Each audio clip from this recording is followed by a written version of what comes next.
أشهد أن لا إله إلا الله وحده لا شريك له وأشهد أن محمدا عبده ورسوله أما بعد فإن خير الحديث كتاب الله وخير الهدي هدي محمد صلى الله عليه وسلم وشر الأمور محدثاتها وكل محدثة بدعة وكل بدعة ضلالة وكل ضلالة في النار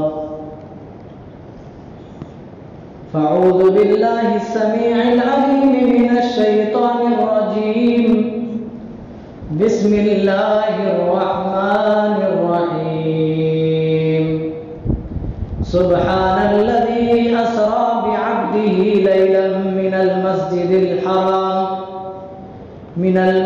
الحرام إلى المسجد الأقصى الذي باركنا حوله لنريه من آياتنا.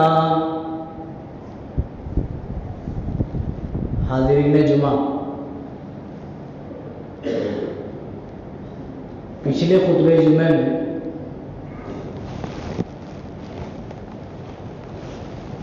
آپ کے سامنے سیرت رسول ہی کا ایک گوشہ رکھا گیا تھا. آج جو موضوع کا انتخاب ہوا ہے وہ بھی سیرت رسول کے اہم گوشے سے تعلق رکھتا ہے، جس کو ہم اسراء و معراج کے نام سے جانتے ہیں.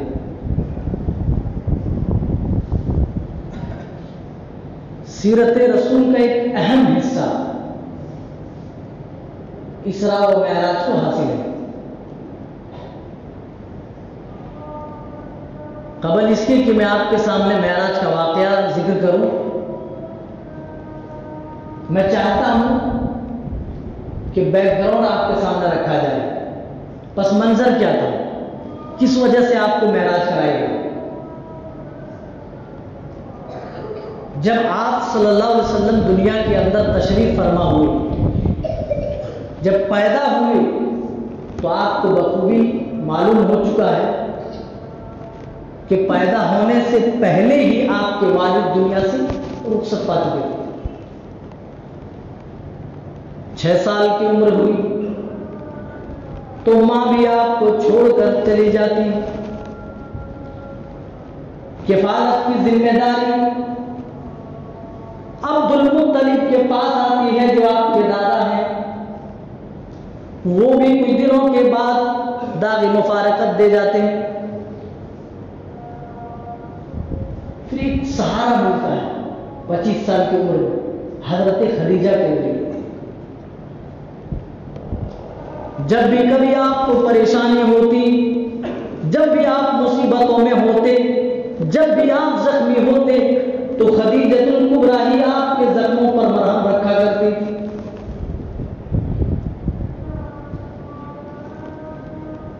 جس دن وحی کا آغاز ہوا، اقرأ بسم ربک الذی خلق، سورہ علق کی یہ 5 آیتیں نازل ہوئی. سب سے پہلے جبرائیل سے آپ کی یہ ملاقات تھی. جبرائیل کی ہیبت نے آپ کو دہشت میں ڈال دیا اور آپ ڈرے ہوئے سہمے ہوئے اپنے گھر آتے ہیں اور خدیجہ الکبریٰ کو پورا واقعہ بتاتے ہیں. انی قد خشیت علی نفسی، آپ نے کہا تھا اے خدیجہ میں اپنے نفس پر ڈرتا ہوں کہ میں ہلاک نہ کر دیا جاؤں. تو اس خدیجہ الکبریٰ نے دلاسا دیتے ہوئے کہا کلا واللہ لا یخزیک اللہ ابدا، اللہ تعالیٰ آپ جیسے کو کبھی ہلاک نہیں کرے. آپ تو غریبوں کے مسیحا ہیں، مسکینوں کے ملجا اور ماوا ہیں. آپ کو اللہ کبھی بھی برباد نہیں ہونے دے گا. اگر انسان پریشانی میں مبتلا ہو لیکن نیک بیوی ہے جو اس کو دلاسا دینے کے لیے کافی ہے تو بندے کی بڑی سے بڑی پریشانی کا حل ہو جاتا ہے. خدیجہ الکبریٰ کے نام پہ خدیجہ الکبریٰ جیسا جو سہارا موجود تھا وہ بھی آپ کو دنیا چھوڑ کر چلی جاتی ہے. آپ کے چچا جس کے زندہ رہنے سے کبھی مشرکین وہ بھی چھوڑ کر چلے گئے۔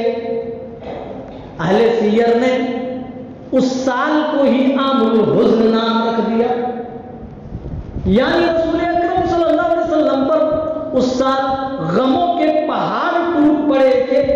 ایک طرف خدیجۃ الکبریٰ کا جانا، دوسری طرف جو ایک سہارا ابو طالب تھے، آپ کے چچا تھے، وہ بھی دنیا سے وفات پا چکے تھے، جا چکے تھے۔ آپ نے مکے کی زمین کو دعوت و تبلیغ کے لحاظ سے بنجر پائی تو آپ طائف کا رخ کرتے ہیں۔ طائف میں ایک ہفتے مسلسل آپ دعوت و تبلیغ کرتے ہیں، لیکن کوئی ایک شخص بھی ایسا نہیں ملا جو میرے رسول کی دعوت و تبلیغ پر ایمان لانے والا ہو۔ الٹا آپ کے پیچھے اوباشوں کو، بدماشوں کو لگا دیا، کرمنل قسم کے لوگوں کو لگا دیا کہ آپ پر پتھر برسائیں، آپ کو لہو لہان کر دیں۔ او میرے بھائیوں، جو نبی سراپا رحمت بن کر کے آئے، جو لوگوں کو جہنم سے نکال کر جنت کا راستہ دکھانے کے لیے آئے، طائف کی دھرتی پر اسی نبی کے اوپر پتھر برسائے جا رہے تھے۔ آپ غمگین تھے، غموں کے تین تین پہاڑ ٹوٹ رہے تھے۔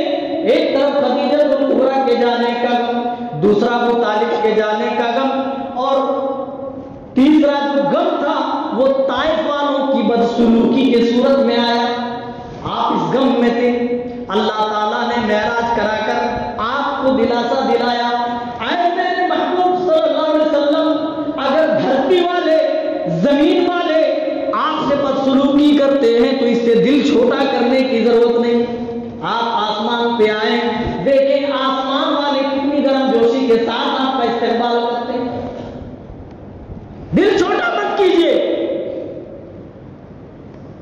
دنیا والے ہو سکتا ہے کہ تھوڑی دیر کے لیے آپ کی تکذیب کریں، ہو سکتا ہے کہ کسی معاملے میں آپ کو تکلیف پہنچائیں، لیکن آپ اوپر آئیں۔ رسول اکرم صلی اللہ علیہ وسلم فرماتے کہ میں ام ہانی کے گھر سویا ہوا تھا، حضرت جبرائیل آئے اور ان کے ساتھ فرشتے آئے اور مجھے اٹھا کر کے حتیم میں لے آئے۔ کعبے کے پاس جو چبوترا اس کو حتیم بولتے ہیں، حجاج کرام جانتے ہو۔ کہتے ہیں پھر کہا گیا کہ یہ وہی شخص ہے، کہا ہاں یہ وہی ہے۔ پھر کہتے ہیں کہ مجھے زمزم کے پاس لے کر جائے گا، اور پھر میرا سینہ چاک کر دیا گیا، یہاں سے لے کر ناک کے نیچے تک چیر دیا گیا۔ یہ پہلی اوپن ہارٹ سرجری تھی۔ پھر کہتے ہیں کہ ایک تشت لایا گیا سونے کا جو کہ ایمان و حکمت سے بھرا ہوا تھا۔ میرے بھائیوں، یہ معجزات ہیں۔ یہ کیا ہے؟ بعض لوگ جنہوں نے باقاعدہ انکار کیا اور یہ کہا کہ خواب میں معراج کا سفر کرایا گیا، نہیں میرے بھائی، خواب میں نہیں تھا۔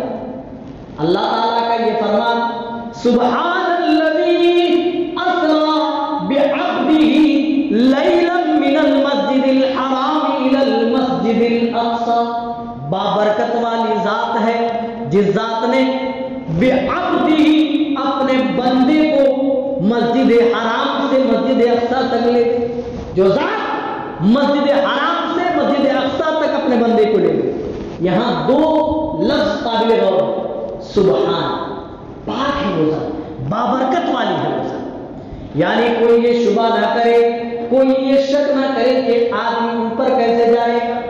اوپر جانے کے بعد تو آدمی آکسیجن کی کمی ہونے لگتی ہے، آدمی کا دم گھٹنے لگتا ہے۔ اللہ نے یہ بتایا بندوں کو، اے میرے بندو، تم اپنے طور پر سائنسی ترازو میں اس واقعے کو تولنے کی کوشش مت کرنا، کیونکہ پہلے بتا دیا سبحان الذی اسری، بابرکت والی ہے وہ ذات جس نے اپنے بندے کو راتوں رات مسجد حرام سے مسجد اقصی تک سفر کرا۔ جب ہم کہتے ہیں کہ اللہ نے آپ کو یہ معجزات عطا کی، اللہ نے آپ کو بلایا، اللہ نے آپ کو معراج کرایا، پھر اعتراض کرنا ہے۔ ہمارا تو عقیدہ یہ ہے واللہ علی کل شیء قدیر، اللہ جو چاہتا ہے جیسا چاہتا ہے کرتا ہے۔ ان اللہ یفعل ما یرید، جو چاہتا ہے، یفعل ما یشاء، جیسا چاہتا ہے کرتا ہے۔ اللہ ہر چیز پر قدرت رکھتا ہے، تو پھر یہ شک، یہ شبہ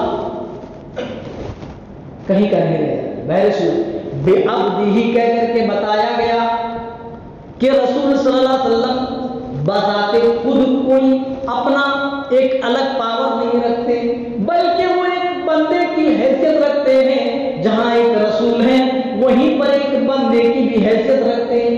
کوئی معراج کا واقعہ سن کر یہ نہ سمجھے کہ اللہ اور نبی ایک ہو گئے، جس طریقے سے ہمارے دوسرے لوگوں کا عقیدہ، جو مستوی عرش کا خدا ہو کر مدینے میں اتر پڑا ہے مصطفیٰ۔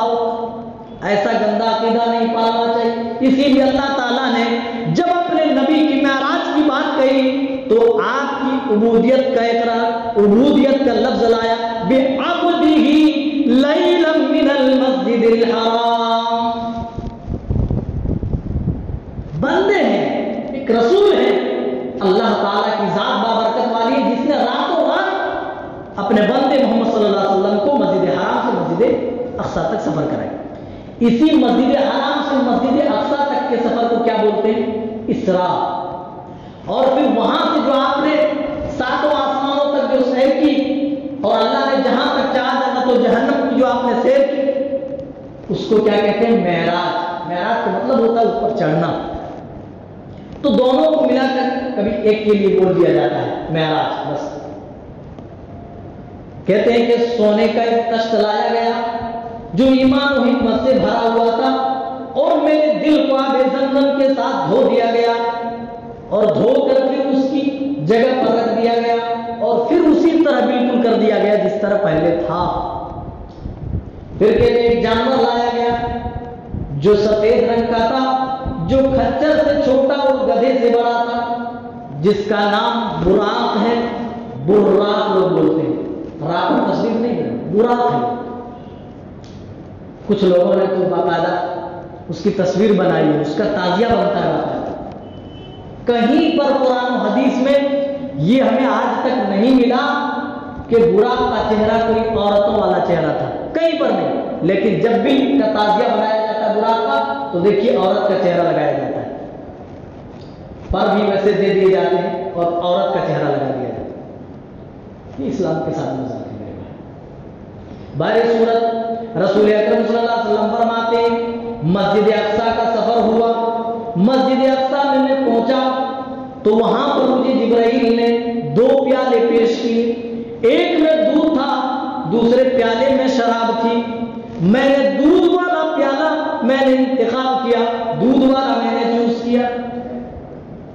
تو حضرت جبرائیل نے کہا آپ کی امت فطرت پر قائم رہے گی، کیونکہ دودھ خالص ہوتا ہے، دودھ کے اندر کسی بھی قسم کی ملاوٹ نہیں ہوتی، جبکہ شراب انگور میں تبدیلی لانے کے بعد بنائی جاتی ہے، اور شراب تو ایسی چیز ہے جو انسان کی عقل کو ڈھانپ لیتی ہے، انسان کی عقل کو خراب کر دیتی ہے۔ لیکن دودھ انسان پیدا ہوتا ہے تو اس کی اصلی خوراک دودھ ہی ہوتا ہے۔ انسان کچھ نہ کھائے صرف دودھ بھی پی لے تو غذا کا کام بھی یہ دودھ کرتا ہے، اور اگر پانی نہ ملے تو یہ پیاس بھی دودھ ختم کرتا ہے۔ تو یہ دودھ کے اندر صلاحیت ہے۔ ہمارے صورت فطرت پر، اسی لیے حضرت جبرائیل نے کہا کہ آپ کی امت فطرت پر رہے گی۔ حتیٰ اتینا، کہتے ہیں کہ پھر وہاں سے سفر کا آغاز ہوا معراج کا۔ اگر تفصیل میں جائیں گے میرے بھائی تو 2-3 گھنٹے کم سے کم لگیں گے، اسی لیے بڑے اختصار کے ساتھ وقت کے تقاضے کو محسوس کرتے ہوئے چلیں گے۔ ثم انطلقنا حتى اتينا السماء الدنيا، پھر ہم وہاں سے چلے اور یہاں تک کہ آسمان دنیا پر ہم جا پہنچے، پہلا آسمان جس کو کہتے ہیں انا زینا السماء الدنيا بمصابيح، یہ چراغ کی طرح جو روشن ہے یہ ستارے، وہ کہاں ہے؟ پہلے آسمان۔ ابھی ہم انسانوں کی رسائی پہلے آسمان تک نہیں ہوئی، اس میں کتنے سیارے ہیں، کتنے ستارے ہیں، اور ستاروں کے مجموعے جس کو کہکشاں کہتے ہیں، گیلیکسیز کتنے ہیں، پھر اس میں کلسٹر کتنے ہیں، پھر سپر کلسٹر کتنے، ابھی تک لوگوں نے صحیح طور پر اندازہ نہیں لگایا۔ یہ پہلے آسمان، اللہ نے کہا کہ یہ ساری